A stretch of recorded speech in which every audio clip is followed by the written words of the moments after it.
Hey everybody, Ross here, and this is Bible Study Silverstar.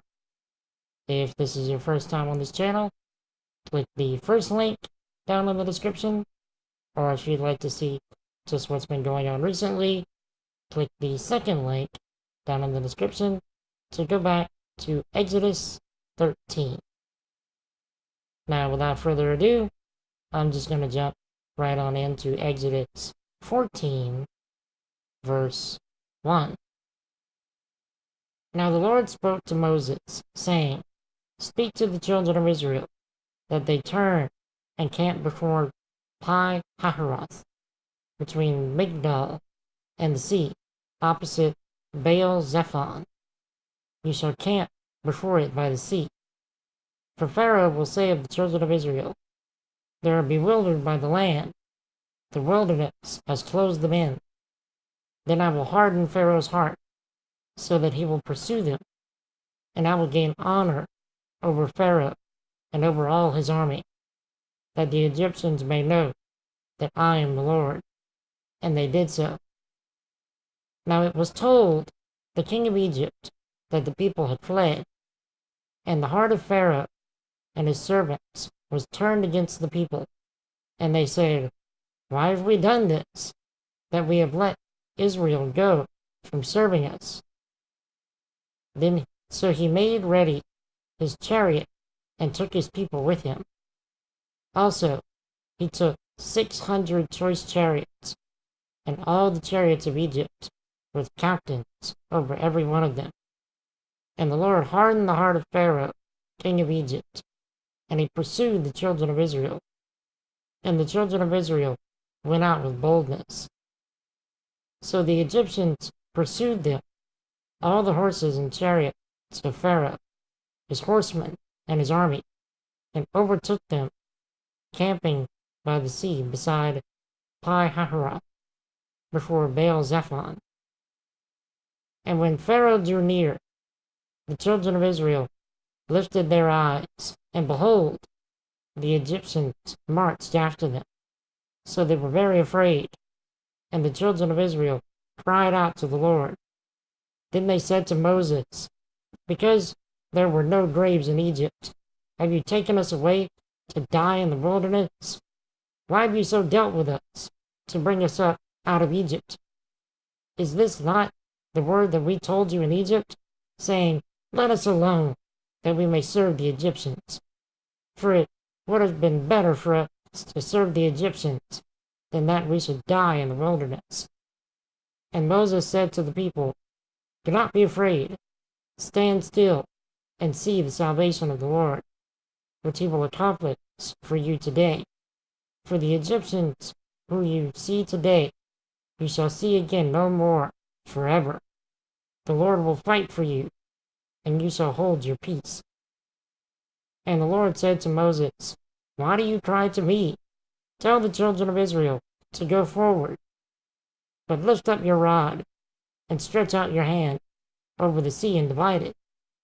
And the children of Israel go on dry ground through the midst of the sea. And I indeed will harden the hearts of the Egyptians, and they shall follow them. So I will gain honor over Pharaoh and over all his army, his chariots, and his horsemen. Then the Egyptians shall know that I am the Lord, when I have gained honor for myself over Pharaoh, his chariots, and his horsemen. And the angel of God, who went before the camp of Israel, moved and went behind them, and the pillar of cloud went from before them and stood behind them. So it came between the camp of the Egyptians and the camp of Israel. Thus it was a cloud and darkness to the one, and it gave light by night to the other, so that the one did not come near the other all that night. Then Moses stretched out his hand over the sea, and the Lord caused the sea to go back by a strong east wind all that night, and made the sea into dry land, and the waters were divided. So the children of Israel went into the midst of the sea on the dry ground, and the waters were a wall to them on their right hand and on their left. And the Egyptians pursued and went after them into the midst of the sea, all Pharaoh's horses, his chariots, and his horsemen. Now it came to pass in the morning watch that the Lord looked down upon the army of the Egyptians through the pillar of fire and cloud, and he troubled the army of the Egyptians. And he took off their chariot wheels, so that they drove them with difficulty. And the Egyptians said, "Let us flee from the face of Israel, for the Lord fights for them against the Egyptians." Then the Lord said to Moses, "Stretch out your hand over the sea, that the waters may come back upon the Egyptians, on their chariots, and on their horsemen." And Moses stretched out his hand over the sea, and when the morning appeared, the sea returned to its full depth, while the Egyptians were fleeing into it. So the Lord overthrew the Egyptians in the midst of the sea. Then the waters returned and covered the chariots, the horsemen, and all the army of Pharaoh that came into the sea after them. Not so much as one of them remained. But the children of Israel had walked on dry land in the midst of the sea, and the waters were a wall to them on their right hand. So the Lord saved Israel that day out of the hand of the Egyptians, and Israel saw the Egyptians dead on the seashore. Thus Israel saw the great work which the Lord had done in Egypt. So the people feared the Lord and believed the Lord and his servant Moses.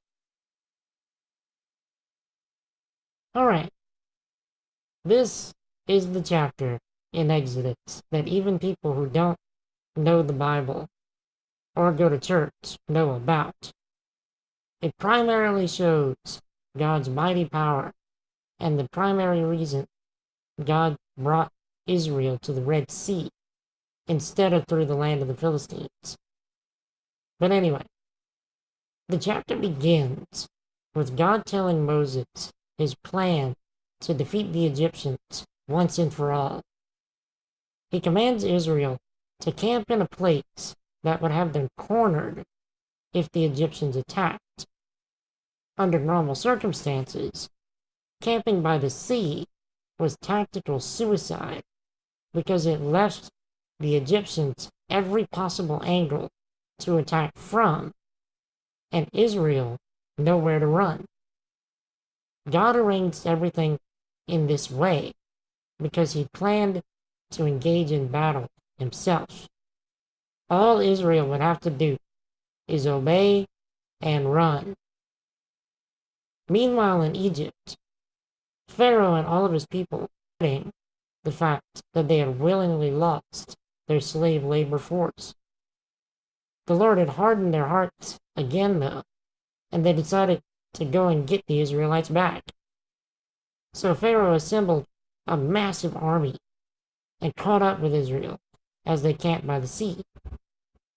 Understandably, the people of Israel were terrified when they saw the Egyptian army and cried out to God.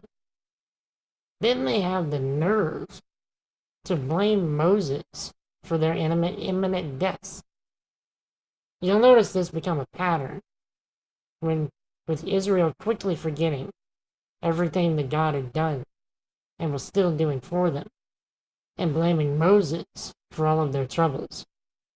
No wonder God calls Israel a stiff-necked people.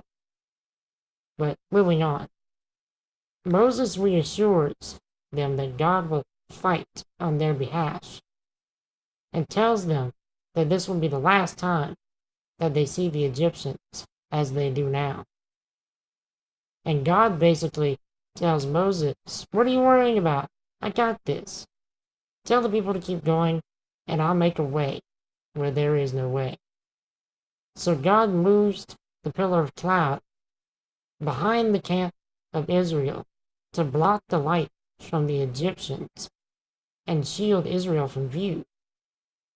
Then he took that whole night to split the Red Sea and gave Israel a path to escape.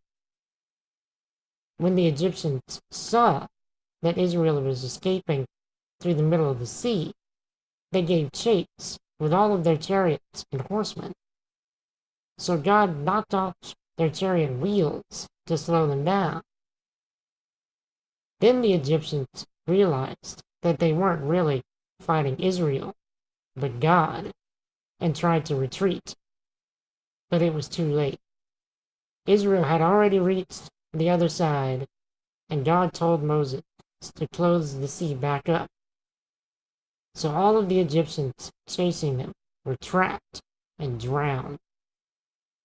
And finally, God won an incredible victory that day, and no one doubted who the real God was. Israel also saw and believed, but as always, it won't be long before they forget about God and everything He's done again. And that's all I have for today. Thanks for watching. If you have any comments, feedback, or suggestions, leave them down below in the comments. And may God make you as Ephraim and Manasseh, to bar and to forget the pain of your past. Thanks again for watching, and I will see you all soon in Exodus 15.